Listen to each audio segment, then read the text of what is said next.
Olá, pessoal. Então, estamos aqui mais uma vez e hoje falando sobre a doutrina de Deus para iniciar o estudo de hoje. Que o Espírito Santo de Deus venha falar mais profundamente no coração de cada um, né, dando um entendimento em nome de Jesus Cristo. A doutrina de Deus, definições bíblicas, expressões Deus é Espírito e Deus é luz, né? João 4:24 e João 1, verso 5, são expressões da natureza essencial de Deus, enquanto que a expressão Deus é amor, em 1 João capítulo 4, verso 7, é a expressão da sua personalidade. Timóteo capítulo 6:16. Definição cristã do breve catecismo. Deus é um espírito infinito, é eterno e imutável em seu ser. Sabedoria, poder, santidade, justiça, bondade e verdade. Definição, definição filosófica de Platão. Deus é o começo, o meio e o fim de todas as coisas. Ele é a mente ou a razão suprema, a causa eficiente de todas as coisas. É eterno, imutável, onisciente, onipotente, tudo permeia e tudo controla. É justo, santo, sábio e bom. O absolutamente perfeito, o começo de toda a verdade, a fonte de toda a lei e justiça, a origem de toda a ordem e beleza, e especialmente a causa de todo o bem. Definição combinada. Deus é um espírito infinito e perfeito. Em todas as coisas tem sua origem, sustentação e fim. João capítulo 4, verso 24, Neemias 9, verso 6, Apocalipse capítulo 1, verso 8, Isaías capítulo 48, verso 12 e Apocalipse capítulo 1, verso 17. Sobre a existência de Deus, teorias, tem o ateísmo, o deísmo, o panteísmo, que fala assim, ó.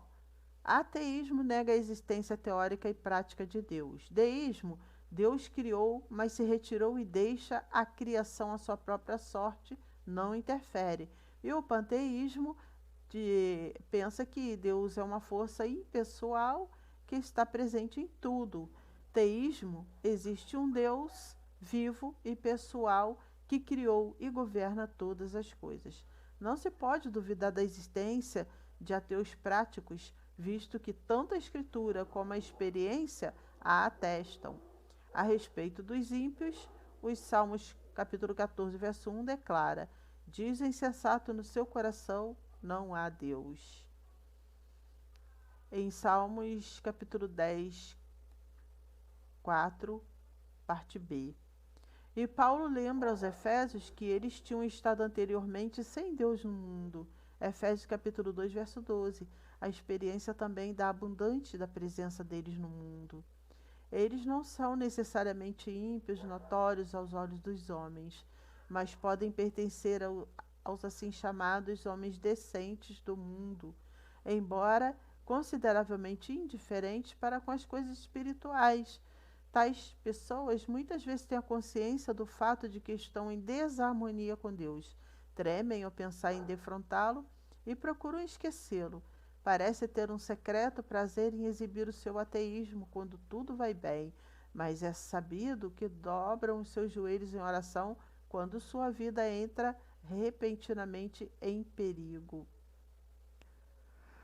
Aceitar a existência de Deus pela fé. O cristão aceita a verdade da existência de Deus pela fé, mas esta fé não é uma fé cega, mas fé baseada em provas, e as provas se acham primariamente na Escritura, como a palavra de Deus, inspirada e secundariamente na revelação de Deus na natureza. Provas racionais da existência de Deus. No transcurso do tempo foram elaborados alguns argumentos em favor da existência de Deus. Acharam ponto de apoio na teologia, especialmente pela influência de Wolff. Alguns deles já tinham sido sugeridos, em essência, por Platão e Aristóteles. Outros foram acrescentados modernamente por estudiosos da filosofia da religião. Somente os mais comuns podem ser apresentados aqui. O argumento ontológico foi apresentado em várias formas por Anselmo, Descartes, Samuel Clarke e outros. Foi apresentado em mais perfeita forma por Anselmo. Esse argumenta que o homem tem a ideia de um ser absolutamente perfeito, que a existência é atributo da perfeição e que, portanto, um ser absolutamente perfeito tem que existir. O fato de que temos uma ideia de Deus ainda não prova sua existência objetiva. Além disso, esse argumento pressupõe tacitamente como já existente na mente humana o próprio conhecimento da existência de Deus, que teria que derivar de uma demonstração lógica. Kant declarou com ênfase insustentável esse argumento, mas Hegel o aclamou como um grande argumento em favor da existência de Deus. Alguns idealistas modernos sugeriram que ele poderia ser proposto de forma um tanto diferente, como a que Hawking chamou o registro da experiência. Em vista, podemos dizer, tenho ideia de Deus, portanto tenho experiência de Deus. E o argumento cosmológico tem aparecido em diversas formas. Em geral, se apresenta como segue: cada coisa existente no mundo tem que ter uma causa adequada. Sendo assim, o universo também tem que ter uma causa adequada. Isto é uma causa indefinidamente grande. Contudo, o argumento não produz convicção em geral. Hume questionou a própria lei da causa e efeito, e Kant assinalou que, se tudo que existe tem uma causa adequada, isso se aplica também a Deus.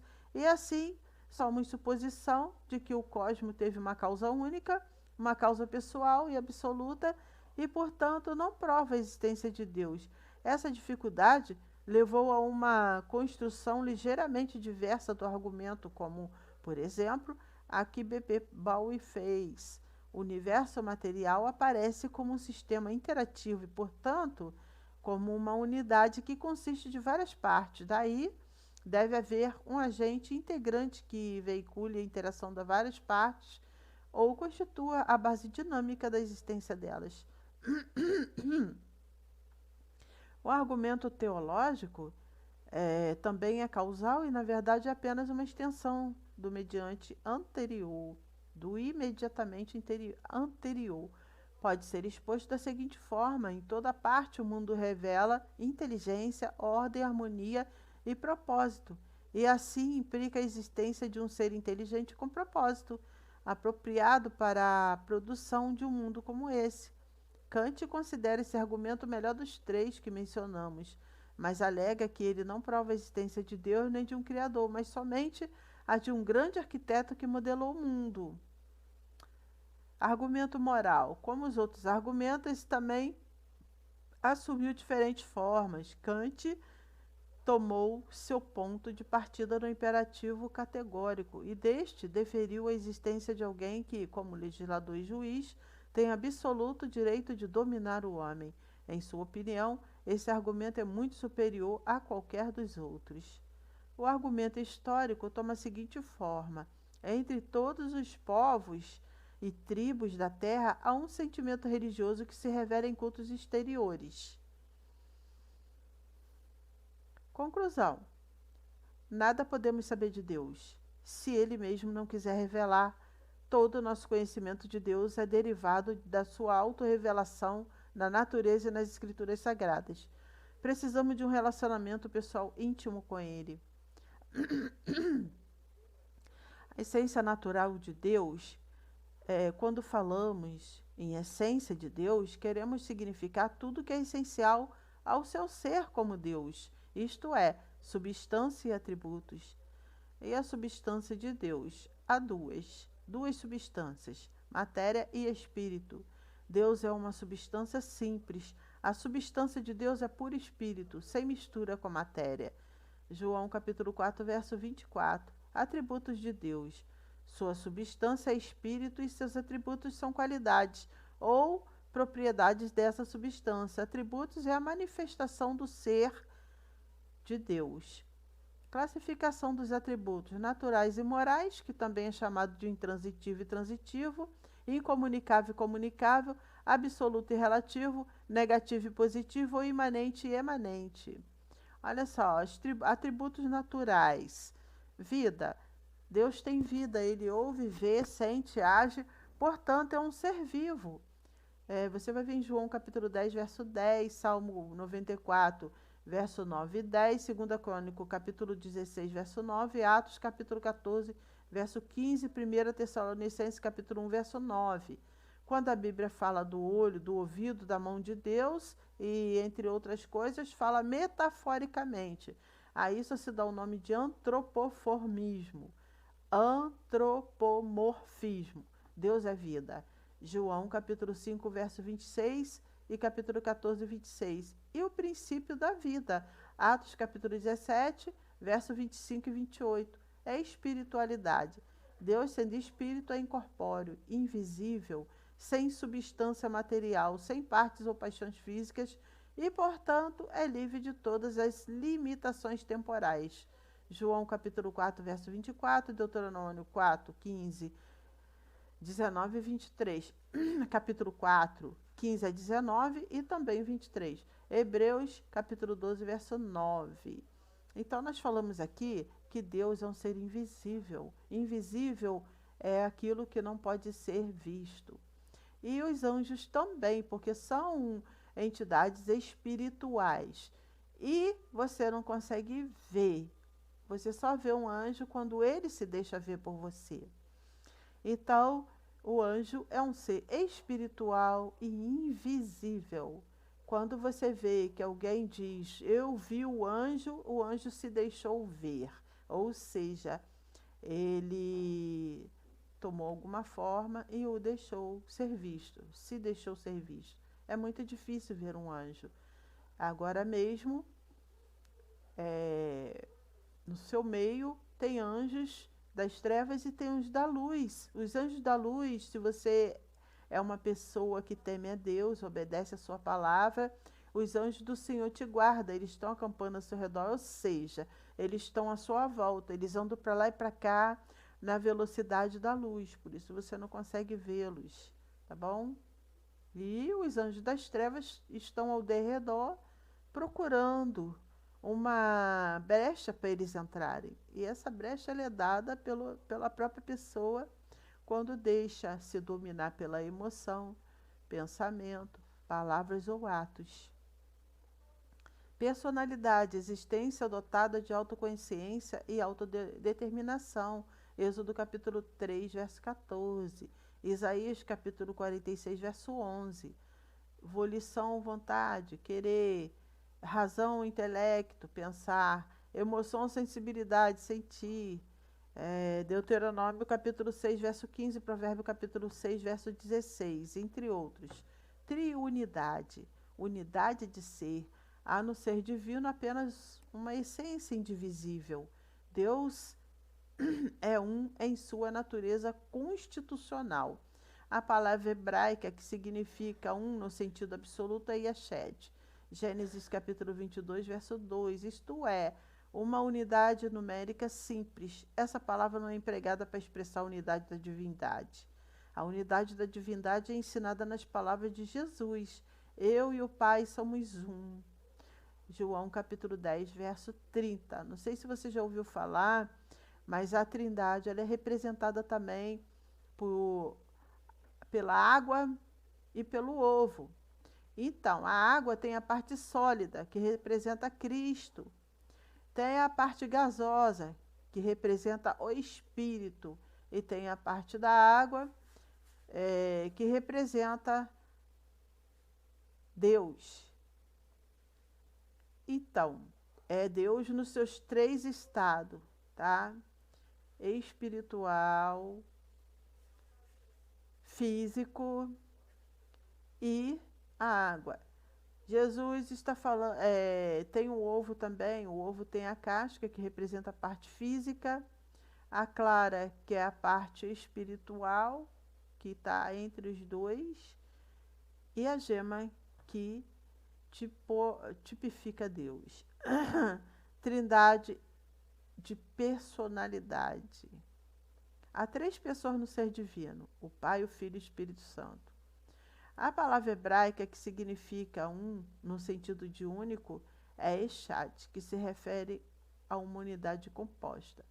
Vocês entenderam o que eu quis dizer? Olha só, o gelo, a água e o vapor são Deus em seus três estados, tá bom? São três pessoas em um só. Se transforma em vapor, mas é Deus. Se transforma em água, mas é Deus. Se transforma em gelo, mas é Deus. E os três é um. Todos os três estados é a água. E a pessoa do Senhor, ela é simbologicamente representada por essa decantação de água, vapor e gelo, tá bom? É representado. O que é o vapor? É água. O que é gelo? É água. O que é água? É água. Então, a água, nos seus três estados, nunca deixa de ser água. Deus, nos seus três estados, nunca deixa de ser Deus. O gelo não deixa de ser água. O vapor não deixa de ser água. E a água vai ser sempre água. E assim é o nosso Deus, sempre Deus. Então, essa palavra, né, é usada em Deuteronômio capítulo. Nós estamos falando aqui sobre Chad, que se refere a uma unidade composta. Unidade composta são as três pessoas de Deus. Esta palavra é empregada para expressar a unidade da divindade. Essa palavra é usada em Deuteronômio capítulo 6, verso 4, capítulo 2, verso 24 e Zacarias 14, verso 9. E entre outras. Elohim, esse nome está no plural e não concorda com o verbo singular, quando o designativo de Deus. Gênesis capítulo 1, verso 26, capítulo 3, verso 22. Elohim é um nome que se dá a Deus, mas Deus no plural, ou seja, Deus nas três pessoas, Pai, Filho e Espírito Santo. Também nós oramos em nome do Pai, do Filho e do Espírito Santo, a triunidade. As três pessoas de Deus, aquela que não se separa. Jesus está conosco na pessoa do Espírito Santo. Jesus está sentado à direita de Deus, a parte física. E Deus é Deus, Espírito. Há distinção de pessoas na divindade. Algumas passagens mostram uma das pessoas divinas se referindo à outra. Gênesis capítulo 19, verso 24. Oséias capítulo 1, verso 7. Zacarias capítulo 3, verso 1 e 2. E 2 Timóteo capítulo 1, verso 18. E Salmos 110, capítulo 1. E Hebreus capítulo 1, verso 9. Autoexistência. Um grande teólogo por nome Eusébio Sofrônio Jerônimo disse: Deus é a origem de si mesmo e a causa da sua própria substância. Jerônimo estava errado, pois Deus não tem causa de existência, pois não criou a si mesmo e não foi causado por outra coisa ou por si mesmo. Ele nunca teve início. Ele é o eterno, eu sou. Portanto, Deus é absolutamente independente de tudo fora de si mesmo para a continuidade e perpetuidade de seu ser. Deus é a razão da sua própria existência. João capítulo 5, verso 26 e Atos capítulo 17, verso 24 e 28 e 1 Timóteo capítulo 6, verso 15 e 16. Então, nós vamos terminar esse por aqui e vamos dar continuidade falando sobre infinidade ou perfeição, tá bom? Fique com Jesus, Deus abençoa. Até a próxima.